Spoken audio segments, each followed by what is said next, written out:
Are you ready to dive into the most dangerous waters on the planet? Just kidding.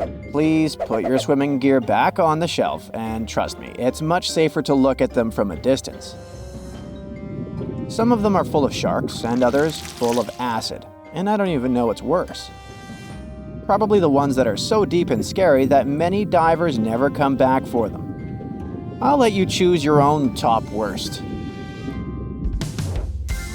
If you've ever been to Texas in the summer, you know how hot it gets, and you'll be happy to jump into some ice-cold water without thinking too much. Brightly colored and a bit out of this world, Jacob's Well looks like the perfect place for that. Settlers first found it around the middle of the 19th century. They noticed a watering hole spouting water up to 5 feet and decided it would be a good drinking fountain.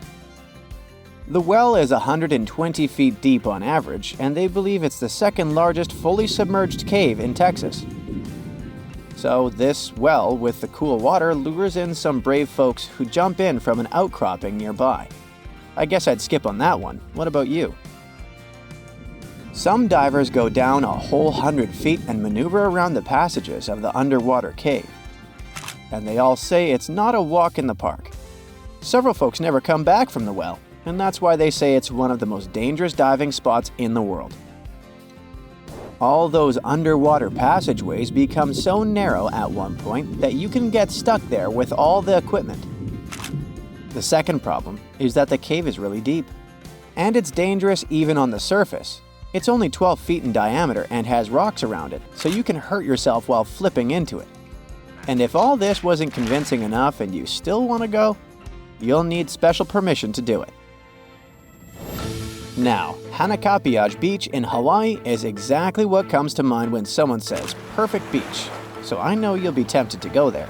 But in reality, it deserves to be listed in the dictionary under danger.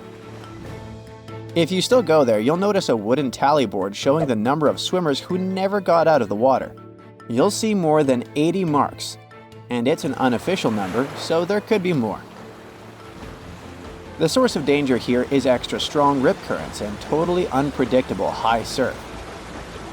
There are no big reefs in the ocean in that area, so nothing stands in the way of strong currents.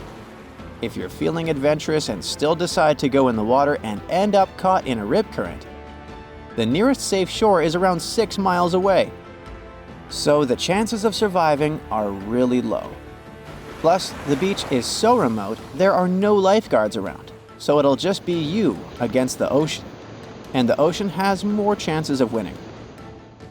That's why Hanakapiai isn't even fit for experienced swimmers and surfers.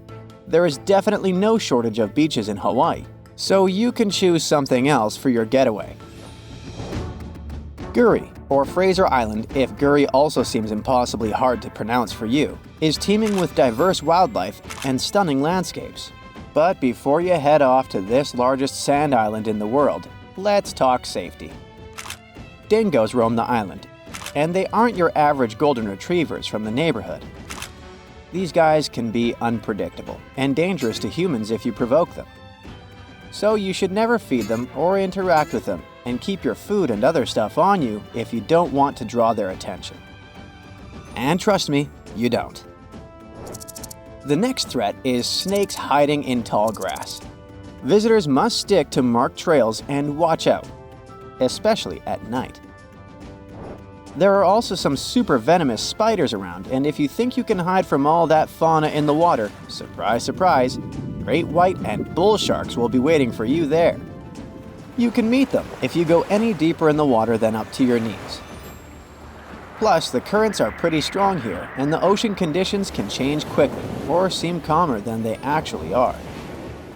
There are no lifeguards ready to save your life in case something goes wrong, so you're swimming at your own risk.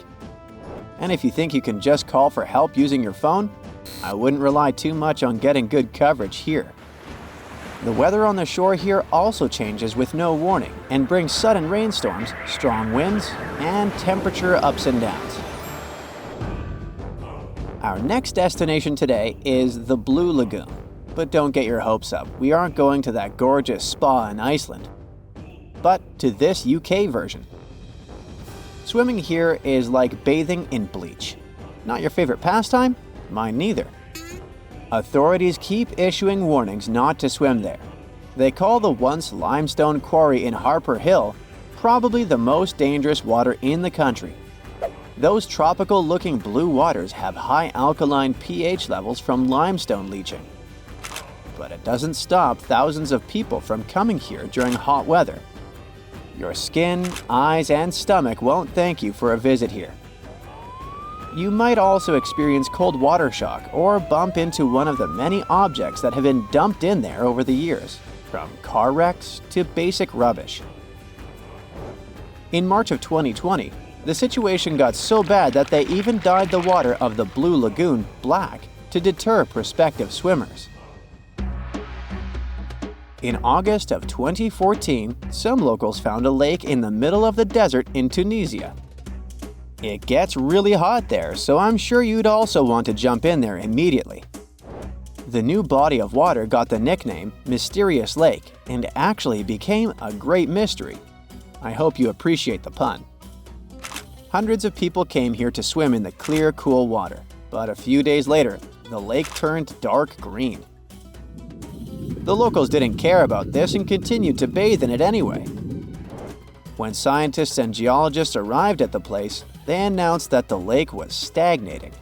It didn't refresh itself from underground streams, and the rains didn't feed it either. That's how the water became moldy and dirty.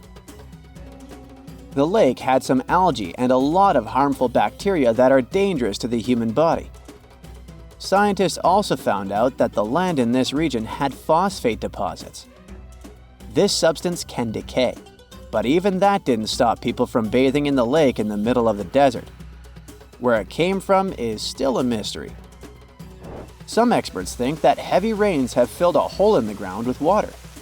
Another, more popular theory says that an earthquake had formed a lake. The seismic activity must have torn the Earth's crust above the water table, and then underground springs had filled the crevice. In theory, the lake could drain back out one day just as suddenly as it had appeared. So, hurry up if you want to see it. Have you ever bathed in a diamond mine? I guess you're better off not trying it, especially if we're talking about the Big Hole in Kimberley, South Africa. 150 years ago, there was a flat-topped hill there. Then the news spread that someone had found big diamonds in the area. Thousands of people with picks and shovels rushed to the area. It became the largest hand-dug excavation in the world and one of the deepest. The mine was growing and water seeped into the pit and the rock from the walls moved down the slopes. They had switched to underground mining with tunnels and shafts. It became way too expensive, so they decided to shut down the mine after finding around 6,000 pounds of diamonds there. Now, the former mine is filled with roughly 130 feet of water.